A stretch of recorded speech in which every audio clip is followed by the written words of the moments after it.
عبده ورسوله لا نبي بعده اللهم صل وسلم وبارك على سيدنا محمد وعلى آله وصحبه أجمعين أما بعد.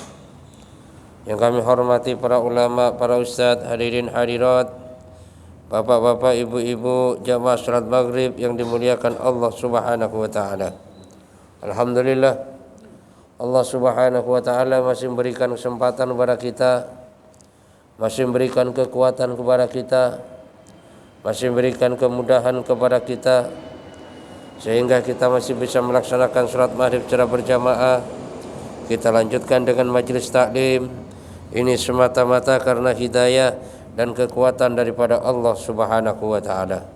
Maka mudah-mudahan seluruh ibadah yang dilakukan diterima oleh Allah Subhanahu wa taala, menjadi sebab dosa kita diampunin oleh Allah, menjadi sebab dosa orang tua kita, mertua kita, keluarga kita, guru-guru kita, orang kampung kita, bahkan umat seluruh alam diampunin oleh Allah, menjadi sebab selamat daripada api neraka dan masuk surga tanpa dihisab oleh Allah Subhanahu wa taala. Dan mudah-mudahan yang masih sakit, punya penyakitnya diangkat oleh Allah Subhanahu wa taala. Yang masih punya masalahnya mudah-mudahan cepat selesai. Yang masih punya hutang mudah-mudahan secepatnya bisa melunasi hutangnya dengan pertolongan Allah Subhanahu wa taala. Selanjutnya kajian kita adalah babu ahwal kiamati wa afza'uha. Jadi bab ini menerangkan masalah tentang huru-hara hari kiamat, kedahsyatan hari kiamat, dan bagaimana manusia pada ketakutannya saat hari kiamat kelak. Bismillahirrahmanirrahim. Qala musannif rahimakumullah. Qala al-faqih Abu Samarqati an Aisyah radhiyallahu anha qalat qultu ya Rasulullah hal yadhkurul habibu habibahu yaumal qiyamah. Bahwasanya daripada Aisyah, Rasulullah sallallahu alaihi wasallam ditanya oleh Aisyah, wahai Rasulullah, apakah seorang kekasih ingat kekasihnya pada hari kiamat? Ini pertanyaan Aisyah. Jadi apakah orang yang dicintai ingat, atau bahkan seseorang mengingat kepada kekasihnya, kepada orang yang paling dicintainya waktu di dunia? Qala, jawab Rasulullah sallallahu alaihi wasallam, amma idza salasi mawadi' fala. Wa Aisyah, bahwasanya ada 3 tempat yang dimana seseorang itu tidak akan ingat kepada kekasihnya. Walaupun sama istri tercintanya enggak ingat, sama anak enggak ingat, sama orang tua enggak ingat, pendek kata sama keluarga, teman, semuanya dalam 3 hal atau 3 tempat, 3 kondisi, maka kata Rasulullah sallallahu alaihi wasallam seseorang tidak akan ingat. Kapan saja itu? Yang pertama indal mizani, di saat di mizan, di timbangan daripada amal perbuatan. Imma ayakhaffa wa imma ayasqala. Padahal pada saat itu ada yang kalanya memang timbangannya ini ringan, ada juga timbangannya berat. Tapi tetap aja enggak ingat, orang sibuk memikirkan dirinya sendiri, udah enggak mikir yang lain dah. Ya. Jadi yang pertama saat di timbangan, karena ini termasuk hal-hal yang menegangkan. Kalau sampai timbangannya itu lebih berat daripada keburukan, maka siap-siap masuk neraka. Bahkan orang yang timbangannya pun lebih berat kebaikannya, itu pun gak ingat pada yang lain, karena saking ngerinya, saking takutnya pada saat itu. Jadi walaupun timbangannya berat kebaikan, tetap saja gak ingat, tetap saja masih dalam ketakutan. Dan yang kedua, wa inda tatayyiril suhuf, dan di saat diberikannya catatan amal seseorang, imma ayyuta biyaminihi wa imma ayyuta bishimalihi. Dan ada juga yang diberikan catatan amalnya dengan tangan kanan, dan ada juga yang diberikan dengan tangan kiri. Nah, kalau sudah diberikan dengan tangan kanan, diterima dengan tangan kanan, maka tanda-tanda orang yang bahagia, tanda-tanda orang yang selamat. Tapi kalau sudah diterima dengan tangan kiri atau diberikan dengan tangan kiri, ini termasuk tanda-tanda daripada orang yang celaka. Karena setiap amalan kita itu ada catatannya. Jadi apapun yang kita perbuat itu dicatat. Sekecil apapun kebaikan ada catatan, sekecil apapun keburukan ada catatan. Pendek kata, semua yang kita lakukan dalam kehidupan kita dunia ini yaitu tidak aman daripada yang namanya catatan. Nah, makanya pada saat itu catatannya ada yang diberikan dengan tangan kanan, ada juga yang diberikan dengan tangan kiri. Siapa saja di antaranya orang yang diberikan dengan tangan kanan, di antaranya ada potongan hadis mengatakan, yaitu orang-orang yang menjaga sholat berjamaah, maka catatan amalnya akan diberikan dengan tangan kanan. Itu di antaranya. Ya. Nah, makanya kalau kita menginginkan bagaimana catatan diberikan dengan tangan kanan, maka kita usaha semaksimal mungkin agar supaya kita bisa menjaga daripada yang namanya sholat berjamaah. Ya, kecuali kalau kita nggak ingin, Pak, udahlah tangan kiri biarinlah saya terima misalnya, ya udah nggak usah jaga berjamaah. Ya. Karena di antaranya orang yang akan mendapatkan catatan dengan tangan kanan yaitu orang-orang yang menjaga daripada sholat berjamaah. Menjaganya di mana? Yang jelas di masjid atau musola di mana azan dikumandangkan. Lah kalau di rumah sama keluarga sama anak istri bagaimana? Rasulullah SAW tidak pernah mencontohkan. Kalau seandainya itu termasuk sesuatu yang baik, ya, maka Rasulullah SAW yang pertama kali kan mencontohkan sholat bersama Aisyah, bersama istri-istri yang lain, bersama anak-anaknya jadi imam di masjid, di rumah. Tapi ternyata Rasulullah SAW tidak mencontohkan hal yang semacam itu. Cuman kan kadang-kadang ada orang ngeles, rumah Nabi kan dekat dengan masjid, bahkan nempel dengan masjid. Sebenarnya, Pak, ya, masalah rumah dekat atau jauhnya dengan masjid itu tidak bisa menjadi ukuran. Ya. Dan hujah itu terpatahkan dengan kenyataan. Kalau istilahnya orang nyangkal karena Nabi itu rumahnya dekat dengan masjid, itu terbantahkan, Pak. Kenapa? Karena ada juga orang yang dekat rumahnya dengan masjid tapi nggak ke masjid. Ada juga orang yang rumahnya jauh daripada masjid tapi istiqomah ke masjid. Artinya apa? Artinya dekatnya rumah dengan masjid itu tidak bisa dijadikan sebagai patokan. Ya. Nah, makanya, ya, seandainya itu baik, maka Rasulullah SAW yang pertama kali akan mencontohkan sholat bersama anak istrinya di rumah. Ya. Nah, karena Rasulullah SAW nggak mencontohkan, ya kita ikut aja deh. Udah kita ikut aja.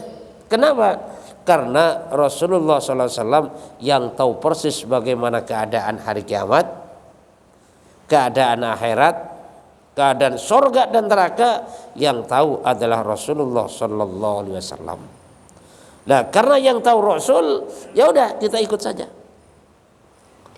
Kenapa? Karena kalau kita nggak ikut Rasul, maka kita ikut akan selain Rasul. Nah, kalau ikut Rasul, maka jaminan Allah ridho. Tapi kalau nggak ikut Rasul, nggak ada jaminan daripada Allah Subhanahu Wa Taala. Jadi kita usahakan. Apalagi zaman sekarang, masjid di mana-mana pada sepi. Bukan orang nggak ngerti, Pak, cuman nggak ada kekuatan. Lah sekarang perlunya bagaimana sama-sama kita kaji, kita mencari bagaimana supaya ada kekuatan. Ya. Yang jelas orang-orang yang sudah istiqomah di masjid itu ada awalnya.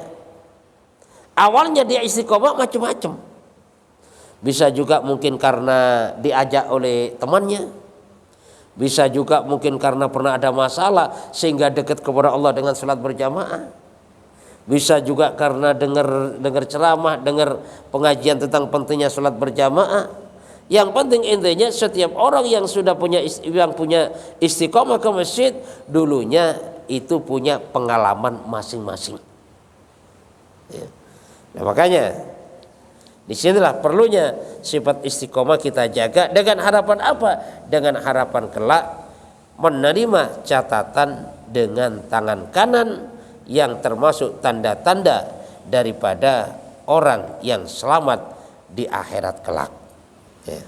Jadi diberikan dengan tangan kanan, diterima dengan tangan kanan. Kan cuman kan kadang-kadang ada Pak, istilahnya apa itu pernyataan kocak. Berarti yang enak kalau orang nggak punya tangan kiri dong. Nah, berarti pasti nerimanya dengan tangan kanan kan gitu kan. Nah pada saat itu adalah amalan kita. Walaupun misalnya saat di dunia itu nggak punya tangan kiri, tangannya buntung, tapi kalau dia itu nggak melaksanakan perintah Allah, jauh daripada Allah Subhanahu wa taala, saat kelak di akhirat dari kiamat tetap dia akan diberikan dengan tangan kiri dan diterimanya bisa dengan tangan kiri juga. Itu. Jadi perlunya kita menjaga, ya, menjaga sholat berjamaah dengan harapan akan diberikan catatan amal besok yaitu dengan tangan kanan.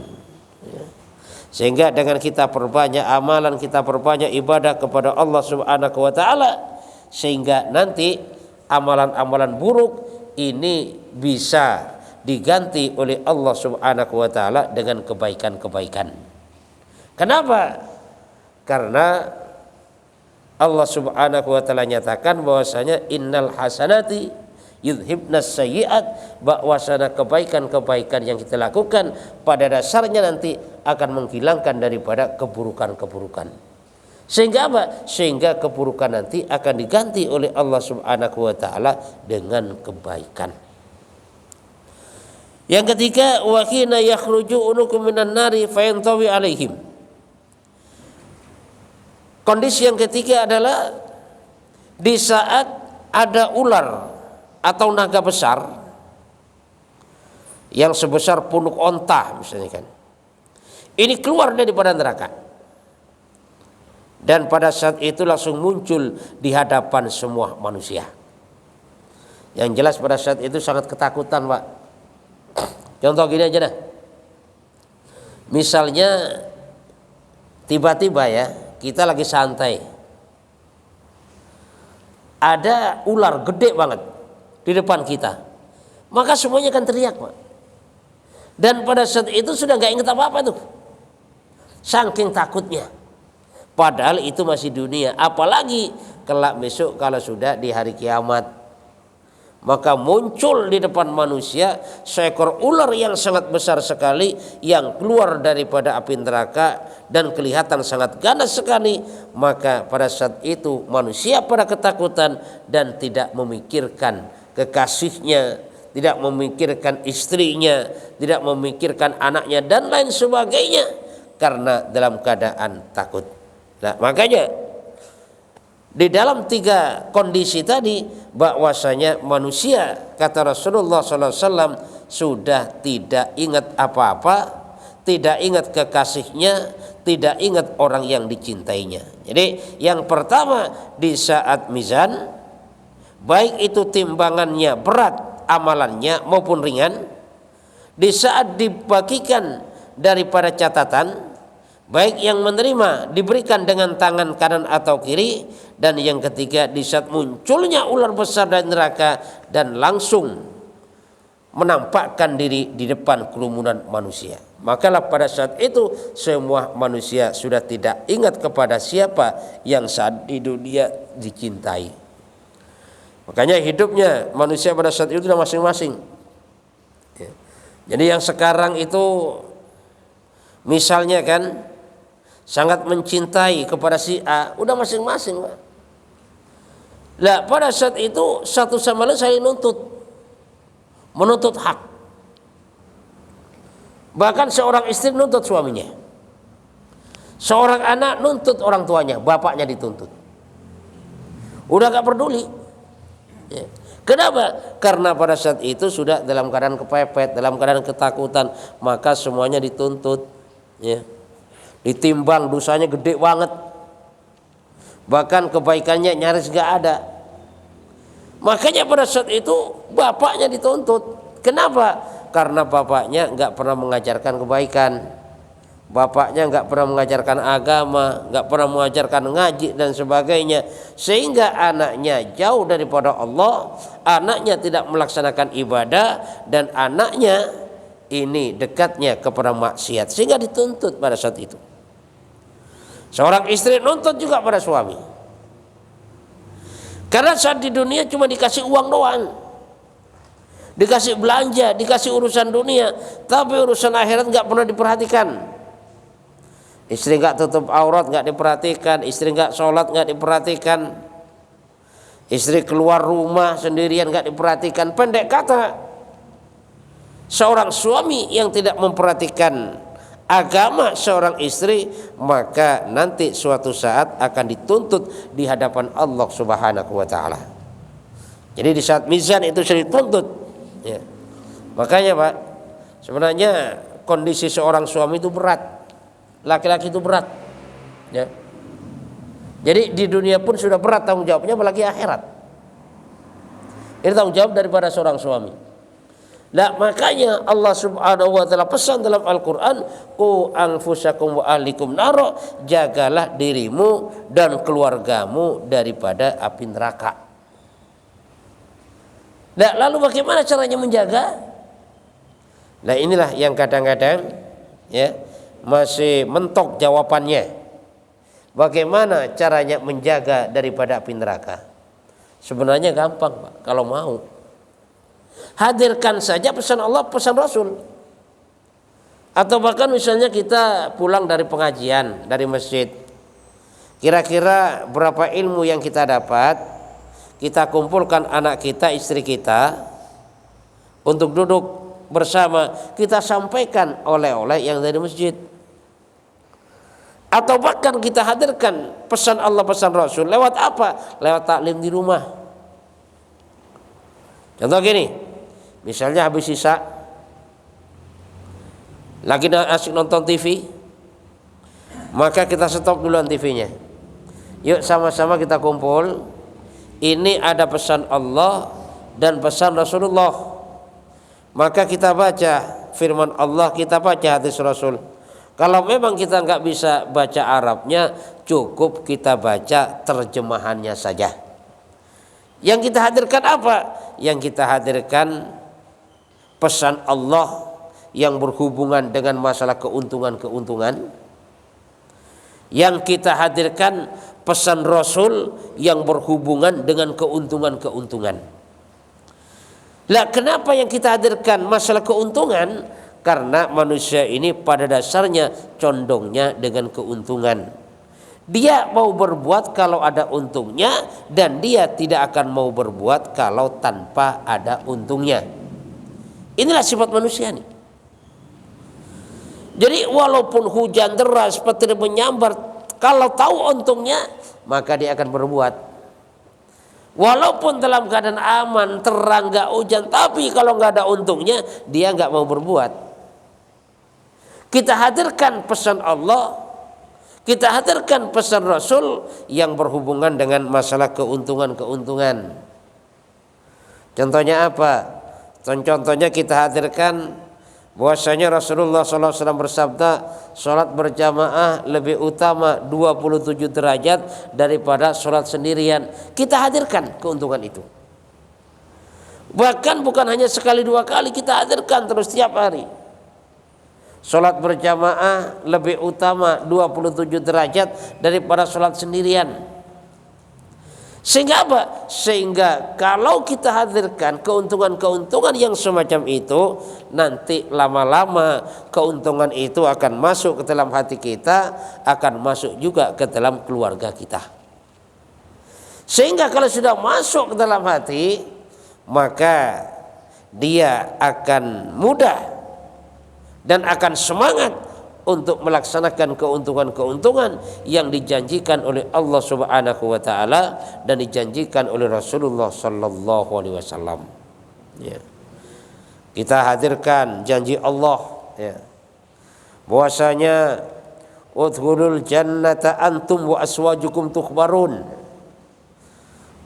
Allah perintahkan masuklah kalian ke dalam surga, masuk orang-orang beriman, kalian dan bersama istri-istri kalian.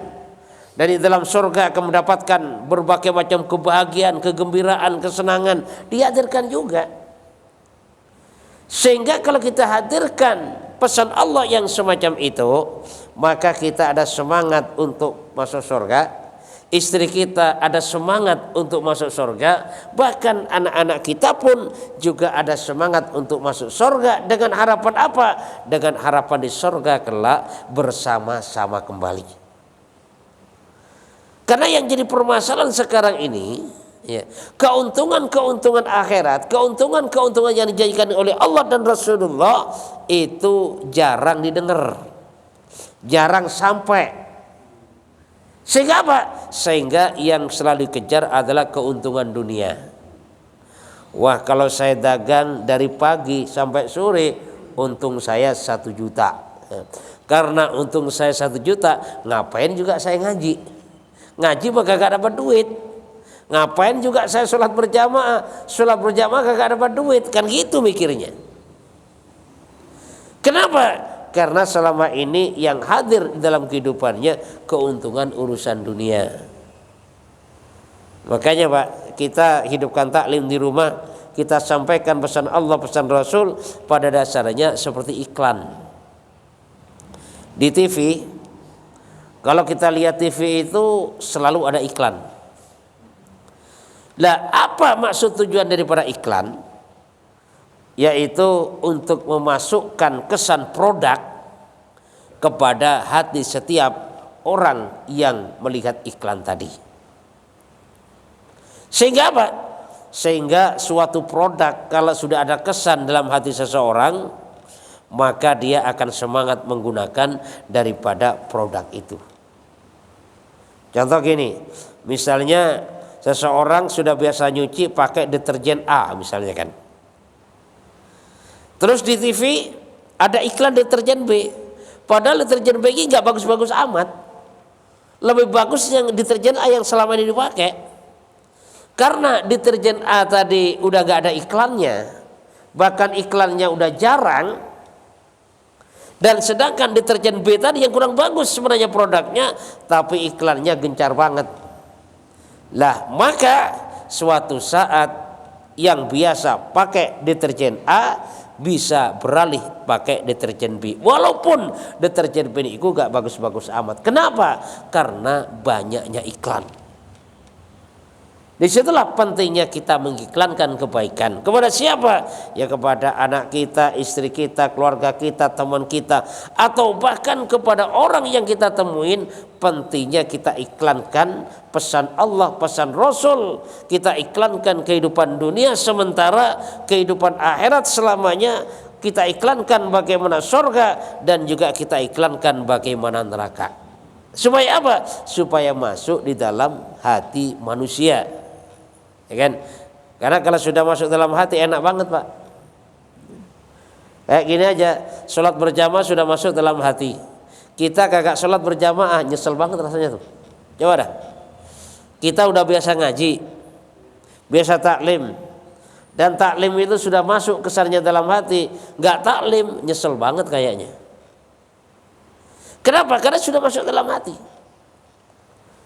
Tapi di saat kita meninggalkan gak ada kesan sayang, gak ada kesan nyesel, berarti amalan itu masih belum masuk dalam hati. Suatu contoh gini aja lah ya. Misalnya ada sepak bola Piala Dunia, tiba-tiba kita ketiduran, akhirnya gak nonton. Nah, makanya pada saat itu apabila hati kita itu nyesel banget karena gak nonton, maka bola sudah masuk ke dalam hati kita. Berarti bola sudah menguasai hati kita. Tapi di saat kita nggak nonton, kagak nyesel sama sekali itu. Pokoknya nggak ada penyesalan. berarti pada saat itu bola masih belum menguasai hati kita. Jadi cuma gitu aja sebenarnya. Ya intinya sama ya. Kalau kita tidak melaksanakan sholat berjamaah kita nyesel, berarti sudah masuk dalam hati kita. Tapi kalau kita nggak melaksanakan, nggak nyesel, berarti belum masuk dalam hati kita. Jadi itu aja ngukurnya ya, bagaimana kualitas, bagaimana kedudukan sholat di dalam kehidupan kita. Jadi kalau kita nyesel meninggalkan, berarti sudah masuk dalam hati. Tapi di saat kita nggak nyesel meninggalkannya, maka pada saat itu masih belum masuk ke dalam hati kita. Lalu apa perkataan daripada ular besar tadi yang tiba-tiba nongol di depan manusia? Makanya kata ular tadi, saya diwakilkan atau saya diserahin, saya ditugaskan oleh Allah Subhanahu wa taala untuk mencekam. Ya. Siapa dicekam itu? Yang pertama, biman da'a ma Allah ilahan akhar. Yang pertama, orang yang menjadikan selain Allah sebagai Tuhan. Orang yang menyembah selain Allah. Ini dicekam oleh ular tadi. Kalau bahasa kita diremet oleh ular tadi. Jadi yang pertama orang yang menyembah pada selain Allah. Dan yang kedua siapa lagi? Yaitu wabikulli jabbarin anid. Ya. Orang-orang yang punya sifat sombong, yang merasa sok jago, merasa besar, dan dia banyak berbuat kezaliman. Siapa lagi? Bikullin man la yu'minu biyaumil hisab, dan kepada setiap orang yang tidak beriman, tidak percaya bahwasanya suatu saat ada hari hisab atau yang disebut dengan hari pembalasan. Jadi 3 orang inilah yang akan menjadi sasaran daripada ular besar, naga besar yang tiba-tiba nongol keluar daripada api neraka. Ya. Makanya mudah-mudahan kita ini termasuk bukan salah satu daripada 3 orang tadi, Pak. 3 orang tadi, yang pertama, jangan sampai kita sebagai orang yang tidak menyembah Allah. Ya. Karena orang yang menyembah selain Allah Subhanahu wa taala akan menjadi sasaran daripada ular tadi. Kenapa? Karena orang yang tidak menyembah Allah Subhanahu wa taala berarti dia orang kafir. Berarti dia orang syirik, orang tidak mau menerima Allah Subhanahu wa taala. Padahal yang menciptakan adalah Allah, yang memelihara adalah Allah, yang memberi rezeki adalah Allah, yang menghidupkan adalah Allah, yang mematikan adalah Allah, tapi dia tidak mau menerima Allah Subhanahu wa taala.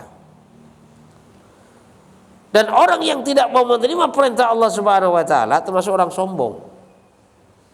Nah makanya yang kedua ini termasuk yang akan mendapat cengkraman daripada ular tadi, orang yang sombong, yang tidak mau menerima kebenaran, yang dia banyak berbuat kezaliman. Jadi tidak mau menerima kebenaran, ini sombong, Pak. Contoh gini aja. Contoh sombong ini yang dulu dicontohkan oleh iblis laknatullah alaih. Sebelum jadi iblis, Azazil namanya, raja jin yang sangat taat beribadah kepada Allah. Tapi karena dia menolak perintah Allah Subhanahu wa taala, hormat sujud, hormat tahiyatan kepada Nabi Adam, dia menolak, maka dikutuk jadi iblis. Berarti orang yang menolak perintah Allah, menolak daripada kebenaran, itulah termasuk orang sombong. Suatu contoh gini aja. Misalnya ada karyawan, sebagai karyawannya office boy lah misalnya kan, diperintah sama direktur, dia nolak, sombong dia berarti. Akan dipanggil oleh direkturnya, jangankan datang, noleh saja enggak, berarti ini karyawan sombong, Pak. Lah kalau sudah ada karyawan sombong kepada bosnya, enggak lama dipecat ini, Pak. Apalagi sombong kepada Allah. Jadi orang yang menolak daripada perintah Allah Subhanahu wa taala, menolak daripada kebenaran, dan dia banyak berbuat zalim, maka itu besok akan jadi sasaran daripada ular besar yang tiba-tiba nongol keluar daripada neraka. Makanya ngeri juga Pak. Jadi orang zolim menzolimi orang lain, ngeri juga. Makanya kita belajarlah ya, belajar sekuat mungkin agar supaya kita selalu untuk berbuat adil, jangan sampai berbuat zolim. Kalau yang kita zolimin keluarga, berarti satu keluarga yang nuntut. Kalau yang kita zolimin satu kelurahan, berarti satu kelurahan nuntut Pak. Ya, misalnya jadi Pak Lurah zolim, dituntut oleh orang satu kelurahan. Satu kelurahan banyak Pak. Kalau tingkat kecamatan misalnya jadi camat zolim, maka satu kecamatan nuntut. Kalau misalnya tingkat kabupaten jadi bupati zolim, menzolimi daripada rakyatnya, maka satu kabupaten nuntut. Lah kalau sampai tingkat negara Pak, misalnya jadi presiden zolim kepada rakyatnya, itu satu negara itu akan nuntut berbondong-bondong kepadanya. Makanya jadi pemimpin itu ngeri-ngeri sedap Pak. Kenapa? Karena takut gak amanah. Ngeri kalau sampai tidak amanah. Kenapa? Karena resikonya dunia akhirat. Jadi pemimpin kalau gak amanah Pak, dari dunia Pak, itu pun sudah kesiksa. Dari dunia tuh udah kesiksa, udah makan udah gak enak tuh, tidur udah gak nyenyak, udah pusing dulu bawaannya, udah was-was dulu bawaannya. Apalagi di akhirat kelak, kalau sampai dituntut oleh masyarakat berbondong-bondong, na'udzubillah min zalik. Ya, maka mudah-mudahan pemimpin kita ini termasuk bukan orang-orang yang zalim kepada rakyatnya. Supaya apa? Kasihan kalau sampai besok di akhirat dituntut rame-rame. Ya. Dituntut di dunia saja sudah pusing, apalagi kalau sampai dituntutnya di akhirat. Nah, terus kepada orang yang tidak beriman kepada hari hisab. Artinya apa? Orang yang gak percaya kepada akhirat, orang yang gak percaya kepada surga neraka, ini menjadi sasaran daripada ular yang sangat besar sekali. Ya. Kan kadang-kadang ada kan orang, saya mah kagak istilahnya gak percaya kepada neraka, gak percaya kepada akhirat, akhirat hanya dongeng misalnya kan, neraka hanya dongeng, hari hisab hanya dongeng. Nah, orang yang punya keyakinan yang semacam ini, yang tidak percaya kepada hari kiamat, kepada akhirat, maka ini termasuk sasaran empuk daripada ular besar yang keluar daripada neraka. Nah, makanya yang namanya akhirat ini kan diceritakan dulu baru kejadian. Ini akhirat ini Pak. Hari kiamat diceritakan dulu baru kejadian. Tapi kalau dunia, kejadian dulu baru diceritakan. Ini bedanya. Jadi kalau dunia ini kejadian dulu baru diceritakan, tapi kalau urusan akhirat ini diceritakan dulu baru kejadian. Ceritanya lewat siapa? Lewat Rasulullah. Jadi Allah Subhanahu wa taala punya utusan, dan setiap utusan ini diperintahkan oleh Allah Subhanahu wa taala untuk mengabarkan tentang akhirat. Setiap utusan nih mengabarkan bagaimana sakaratul maut, mengabarkan bagaimana kubur, mengabarkan bagaimana surga, mengabarkan bagaimana neraka, mengabarkan bagaimana mizan dan sebagainya. Ini dikabarkan oleh para nabi dan rasul agar supaya manusia yakin bahwasanya akhirat itu ada, hari hisab itu ada. Kenapa? Karena kita manusia. Manusia itu beda dengan makhluk lain. Dan manusia ini makhluk yang terbaik. Dan manusia ini yang berakal, itu yang mendapat perintah Allah. Jadi manusia berakal ini termasuk mukallaf. Mukallaf ini yang harus melaksanakan perintah. Konsekuensinya kalau dia melaksanakan perintah dapat pahala, tapi kalau meninggalkan perintah dia berdosa. Ini orang berakal, akil. Nah, jadi manusia agar supaya tidak mendapatkan perintah, gak sholat gak dosa. Lalu bagaimana? Manusia yang tidak mendapatkan perintah ini ya termasuk ghairu akil, orang yang gak punya akal, orang gila. Itu gak dapat perintah, Pak. Nah makanya orang gila itu kagak dihisap. Jadi besok yang dihisap itu orang waras, orang yang akalnya cerdas, itu yang dihisap. Tapi kalau orang bocor alus misalnya, gak dihisap itu. Orang gila gak dihisap itu. Walaupun gak sholat, gak ada hitungannya. Walaupun misalnya dia nyekek botol, mabok, gak ada hitungannya itu. Kenapa? Karena akalnya gak waras. Ya. Makanya agama ini diberikan oleh Allah Subhanahu wa taala kepada orang yang akalnya waras. Makanya termasuk syarat daripada orang yang wajib melaksanakan sholat yaitu al-akil, yaitu orang yang punya akal, artinya akalnya sempurna. Kalau akalnya nggak sempurna maka tidak wajib melaksanakan daripada yang namanya sholat. Nah makanya besok yang ditanya di kubur ini orang berakal, Pak. Kalau orang gila kagak ditanya tuh, orang gila kagak dihisap. Makanya kan ada kan orang memang istilahnya akalnya kurang dari kecil, itu nggak ada pertanyaan, Pak. Jadi udah nggak ada hukumannya itu kan. Jangankan di akhirat, di dunia pun kagak ada hukumannya itu, Pak. Misalnya gini, ada kelihatan orang nggak waras, tiba-tiba mecahin kaca, nggak ada yang hukum itu. Dilaporin ke polisi, polisi kagak mau nangkep tuh, nggak mau nyidang juga itu. Kenapa? Karena akalnya nggak waras. Lah tapi kalau orang akalnya waras tiba-tiba mecahin kaca, wah itu bisa diborgol itu, Pak. Itu bedanya. Ya. Jadi orang yang akalnya waras itulah yang mendapat hukuman daripada Allah. Kalau orang yang nggak waras akalnya tidak mendapat hukuman daripada Allah Subhanahu wa taala. Ya contoh gini aja lah. Misalnya ada orang nggak waras, tiba-tiba ada Pak Lurah lewat, bilang gini, Pak Lurah monyet, Pak Lurah monyet, Pak Lurah diem, Pak. Paling juga senyum doang Pak Lurah itu. Lihat, tapi kalau orang waras, Pak, ya, coba bilang gitu, langsung diborgol itu. Kenapa? Karena udah penghinaan. Ya. Dan orang-orang yang memang akalnya dari kecil ini kurang, ini termasuk besok menjadi pelayan daripada surga. Makanya misalnya kalau ada orang yang kira-kira nggak waras atau ada keterbelakangan mental, itu jangan dijauhin, Pak.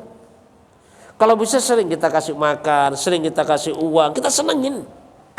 Kenapa? Karena itu pelayan surga besok. Berarti orang dalam. Kita kenal orang dalam. Kita masuk istana saja, Pak, kalau kenal orang dalam, walaupun orang dalam itu tukang sapu, itu mudah masuk istana. Udah kagak usah pejabat gede-gede, tukang sapu saja lah. Kenal tukang sapu di istana, mudah kita masuk istana. Artinya apa? Artinya kalau kita sudah kenal ya dengan orang dalam, penduduk surga, pelayan surga, jadi kita masuk surga pun akan dimudahkan oleh Allah Subhanahu wa taala. Silakan Pak, barangkali ada pertanyaan.